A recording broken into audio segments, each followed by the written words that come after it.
Journal Record Associate Publisher Ted Struley joins us to discuss other stories making news in business this week. Ted, thanks for joining us. Glad to be here. Now, the mayor of Hinton, Oklahoma, is continuing to battle against a wind farm construction project. What's her opposition based on? Well, she's worried about flight patterns.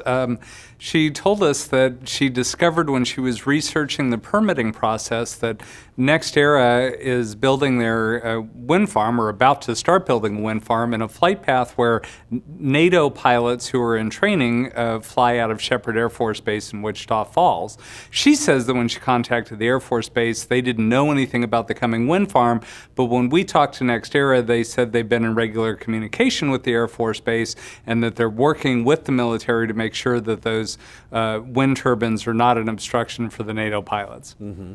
Now, Oklahoma's tribal governments are making the point that they aren't just about casinos anymore.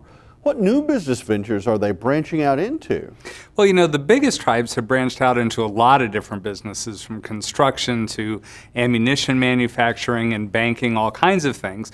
This week we talked to some of the smaller tribes in Oklahoma and talked to them about one that has a chain of grocery stores going and another one that has formed a holding company that plans to go after some government contracts. So getting into all kinds of local businesses as well. Tribal governments are also hoping to be added to the NAFTA deal now being renegotiated. How would that work out? Yeah, it's really interesting. They submitted a paragraph to be added to the NAFTA deal. It was one of a couple thousand that were submitted, but it's actually getting a pretty close look, and it would allow American tribes, those based here in the United States, to trade freely with, say, tribes based in Canada, just like the NAFTA deal works between the U.S. and Canada. Devon Energy is working in the midst of selling off billions of assets. Why are they doing that?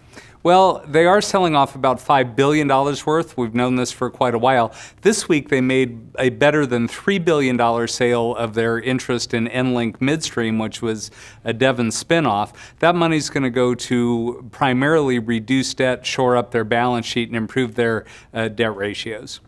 Ted Struley from the Journal Record, thanks for joining us. My pleasure, Robert.